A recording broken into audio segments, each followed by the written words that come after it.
Sa ngayon po ay doon naman tayo sa Naga City. Kamustahin natin ang sitwasyon. Isa rin yan sa mga matinding nasalanta. Naroon si Gio Robles live via Zoom. Gio, pakibigyan mo nga kami ng update. Lubog pa rin sa baha ang sentro ng Naga City matapos ang walang tigil na ulang ibinagsak ng Bagyong Christine sa Kabikulan. Lampas daw ang baha sa maraming lugar simula kahapon.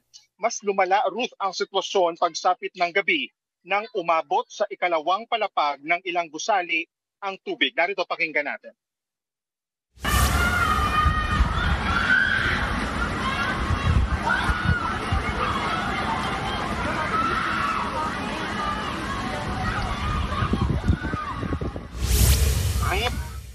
Ruth, hindi man gaanong kita sa video na yan pero rinig na rinig ang paghingi ng saklolo ng mga stranded na residente sa Barangay Triangulo sa Naga.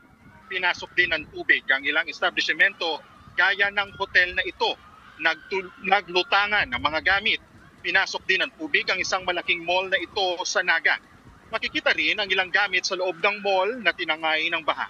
Kaninang umaga, mas tumambad ang pinsala ng baha. Halos pasukin na ng tubig ang Jesse M. Robredo Coliseum na isa sa evacuation center sa lungsod.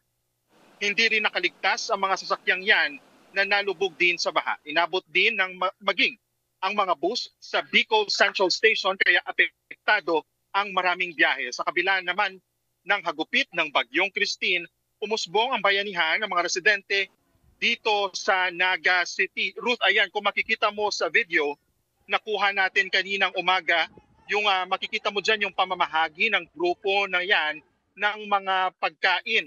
Kabilang yung mga frozen goods na pinamamahagi or pinamimigay nga nila sa mga nasalanta nilang kapitbahay. Ruth, sa mga oras na ito ay makulimlim yung panahon dito sa Naga. Tumigil na yung ulan. At, pero kung makikita mo sa Zoom video natin ngayon, Ruth, ito yung sitwasyon dito sa labas ng isang malaking mall, SM Naga. So let me just mention that SM Naga tayo ngayon.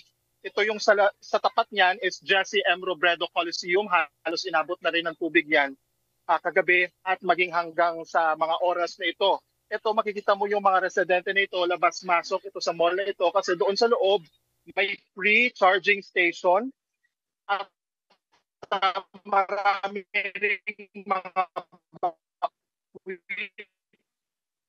nagloko na yung signal ni Gio pero maraming salamat sa ulat na yan si Gio Robles. Mga kapatid, ako po si Ruth Cabal.